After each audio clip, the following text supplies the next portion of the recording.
Hampton. We'll immediately open the floor with questions, so please raise your hand and we'll get your microphone. We'll start here first. In the front row, guys. Jacquies Taylor, undefeated. Shador, what was the biggest problem their defense presented today?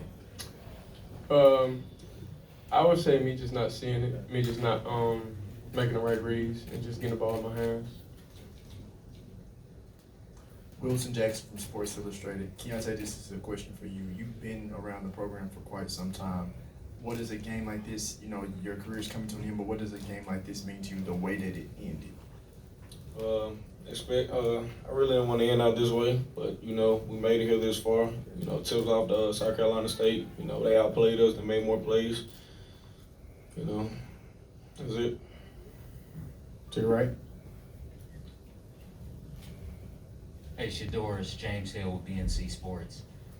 Can you tell us what HBCU football means to you personally, what Jackson State means, and just talk a little bit about the Celebration Bowl? I feel like the Celebration Bowl was a great experience. I feel like throughout the week we had good activities. The fact that we had barbers just on call, just sitting there all day. Food was pretty good. But it's just a real exciting moment knowing all of our people come to this one stadium right here and pack it out. The atmosphere was crazy, and it's just how HBCU football every game should be. Right to the right. Khari Thompson, the Clarion Ledger. Shador and Kenyatta, can you guys both elaborate on what Coach Prime just said? He said HBCUs are now, not the past. Do you guys agree with that? What do you mean by that, though? Like basically HBCUs are the future. They've been overlooked in the past. Do you guys think that you guys are building something that will help other recruits like yourselves look at HBCUs a little harder? Definitely. I feel like that. You see the player we just signed. So next signing that you'll be able to see, it'll be more players just like us coming to this HBCU in Jackson State. We just getting started. Coach Prime changed the culture, man. Y'all just stay tuned and be ready for it. In the back. Dr. Cavill's inside the HBC Sports Lab, Kenyatta Caville. This question is for Shador. Many people talk about your maturity and how level you are. Can you talk about your mental process of how you plan to move forward to continue to build on your skills as a quarterback? Really just go back over the film and just watch throughout the whole season what I was not very successful on, and just work on that, strive for that. I mean, Tom Brady lost the Super Bowl before, so I mean it's just something in the way right now, and this just really helps us go back, lock in, and just reevaluate everything we did this season. Thank you. Time for two more in the back.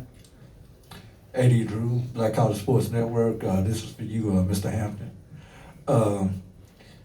I need you to talk to some of the high school players who did not have an opportunity to sign and tell them what it is about that HBCU culture that they need to look at HBCUs instead of or in addition to some of the other schools. I say here, HBCU is family. They all care about you, alumni, teachers, everybody. It's a family. We all one. So that was a big thing. Before I signed to Jack State, everybody was telling me go JUCO route, don't go to HBCU. It won't help you and stuff like that. But I prayed about it and I chose Jack State. So I'm just thankful to be here and I'm glad to be here. One more. This is Gary Jones from VMH Magazine. This question directed to Mr. Sanders. Do you believe in the concept sometimes a loss is the best thing that could have happened to prepare you for the future? Was this the game that you can say that? Not necessarily. I mean, I feel like it happens. It's life. You're not always just going to be successful all day, every day. So sometimes that just happens.